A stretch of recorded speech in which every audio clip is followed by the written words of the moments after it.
तो नमस्कार। तो यार, हम जिस देश में रहते हैं उस देश में आए दिन चोरी चकारी, किडनैपिंग, डकैती, ये सब तो मामूली बात है। आए दिन हम लोग रेप से जुड़ी न्यूज़ें हमें अक्सर सुनने को मिलती। हमारे यहाँ हर रोज़ कभी किसी की बहन, किसी की बेटी, किसी की माँ, किसी की दादी माँ और तो और किसी के बेटे तक का भी रेप हो जाता है।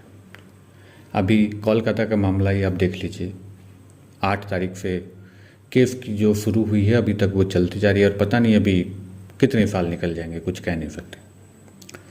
किसी का रेप होता है, किसी का रेप एंड मर्डर होता है, किसी का गैंग रेप होता है जिसमें 1 लोग से ज़्यादा शामिल होते हैं, 2 लोग, 5 लोग। लेकिन आज का जो ये वीडियो है, आज के वीडियो में मैं एक ऐसे गैंग रेप के बारे में बताने जा रहा हूँ जो कि हुई थी 2002 में, सज़ा मिली 2008 में, दोबारा से जो गुनहगार है वो छूट गए 2022 में। मतलब हम बस तभी तक किसी चीज़ को फोकस करते हैं जब तक वो हमारे हाथ नहीं आ जाता। जैसे कोलकाता में जो अभी मर्डर एंड रेप चल रहा है, हम सभी लोग प्रोटेस्ट कर रहे हैं, स्ट्राइक कर रहे हैं कि जल्द से जल्द गुनहगार को सज़ा मिल जाए। लेकिन सज़ा मिलने के बाद हमें कुछ नहीं पता होता है कि उस गुनहगार के साथ क्या हुआ, क्या उन्हें उनकी सज़ा पूरी हुई, क्या उन्हें छोड़ दिया गया या उन्हें मौत हुई। हमें कुछ नहीं बताया जाता और हमें उसके बारे में जानने पे दिलचस्पी भी नहीं रखते। दरअसल ऐसा ही केस एक है जिसके बारे में आप लोगों को बताने जा रहा हूँ। ये केस है 2002 का, जो कि गुजरात अहमदाबाद में है। दरअसल 2002 में एक गैंग रेप हुआ था गुजरात में, जिसमें 1 नहीं, 2 नहीं, तकरीबन 25 से 30 लोग मिलके उस लड़की और उसके परिवार में जितनी भी महिलाएं थीं उन सब के साथ बलात्कार और उनके घर के जितने भी सदस्य थे सबकी हत्या भी कर दी गई। तो ये केस है बिल्किस बानो की, जो कि गुजरात में रहा करती थी।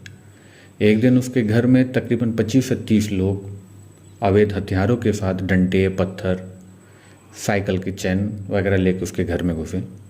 घर में घुसने के बाद घर में मारपीट की।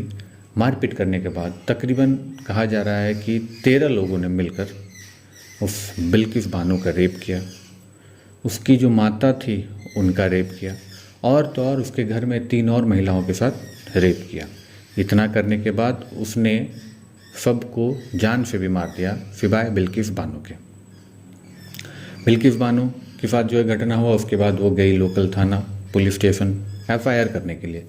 FIR रजिस्टर हुआ, लेकिन उस FIR में रेप का जिक्र कहीं नहीं किया गया। जब उस पुलिस स्टेशन में उनकी मदद नहीं की गई तो वो किसी NGO के पास गई। उस NGO के माध्यम से उसने सुप्रीम कोर्ट में अपनी जो है अर्जी डाली। सुप्रीम कोर्ट में केस चला, लेकिन उस इलाके में लोगों के डर से कह लीजिए या पॉलिटिकल पार्टी के डर से कह लीजिए, सुप्रीम कोर्ट ने केस CBI को सौंपा और CBI इस केस को अहमदाबाद से लेके मुंबई चली गई ताकि उस एरिया का माहौल जो है शांति से बना रहे। उसके बाद केस चला। केस काफ़ी लंबे समय तक चला, तकरीबन 5 साल 6 साल तक चला। उतने सालों तक केस चलने के बाद उसमें जिन लोगों का रेप में शामिल थे, तकरीबन 11 लोग, उन लोगों को आजीवन कारावास की सज़ा जो है सुप्रीम कोर्ट ने सुना थी। जेल में डालने के बाद 2008 में उनको जेल में डाला गया। 2008 में जेल में डालने के बाद 2022 में उन्हीं लोगों ने अपील की कि हम लोगों ने अपनी ज़िंदगी के तकरीबन 14 से 15 वर्ष जो है जेल में काट दिए हैं, तो हमें अब रिहा किया जाए। तब गुजरात सरकार ने, गुजरात कोर्ट ने उन लोगों को रिहा कर दिया गया उसकी इस अपील पे, जो कि सरासर गलत है। क्योंकि जब उनको आजीवन कारावास हुई है, उन्होंने कितने लोगों की जान ले ली, रेप किया, उसके बाद उन्हें छोड़ना सरासर गलत है। इसके बाद जब बिल्किस बानो को इस बात में खबर आई, फिर उसने और NGO टीम की मदद से उसने दोबारा से कोर्ट में उन लोगों के खिलाफ केस फाइल की 2024 में। और फिर जाकर काफ़ी मेहनत और मशक्क़त के बाद उन सभी 11 कैदियों को दोबारा से जेल में डाला गया। कोर्ट ने यह आदेश दिया कि जो इनको छोड़ा गया है ये सरासर गलत है, इनको आजीवन कारावास हुई है और इनको आजीवन जेल में रहना पड़ेगा। तो आप देख सकते हैं कि हमारे देश में जो पॉलिटिकल पावर्स है वो कितनी ज़्यादा हावी है कोर्ट पर, हमारे न्यायालय पर, हमारे पुलिस अधिकारी सब पर। क्योंकि जिसको आजीवन कारावास हुआ था, जिसने इतना घिनौना कार्य किया था, उसके बावजूद भी उन लोगों को रिहा कर दिया गया था।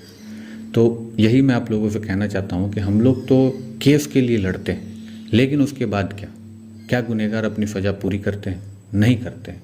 अधिकतर जगह में अगर आपके पास पावर है, आपके पास पैसा है, तो आप लोगों को सरकार भी सपोर्ट करेगी, कोर्ट भी सपोर्ट करेगा। तो ये केस जो था बहुत ही संगीन जुर्म किया गया था इसमें, और ये लेकिन इसके बावजूद भी इस केस को, इस घटना को मीडिया में उतनी लैमलाइट नहीं दी गई जितनी उसे देना चाहिए था। अगर मिल जाती तो 2008 के पहले ही उन सारे कैदियों को सज़ा मिलती और दोबारा से उन लोगों को रिहा भी नहीं किया जाता, आजीवन कारावास रहते। लेकिन बिल्किस बानो की मेहनत और जिन लोगों ने उनका सपोर्ट किया उसके लिए बहुत बहुत धन्यवाद। उसकी वजह से उन सारे गुनहगार दोबारा से अभी जेल में। तो ये था आज का वीडियो।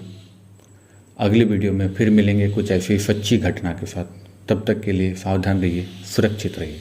फिर मिलते हैं। गुड बाय, जय हिंद।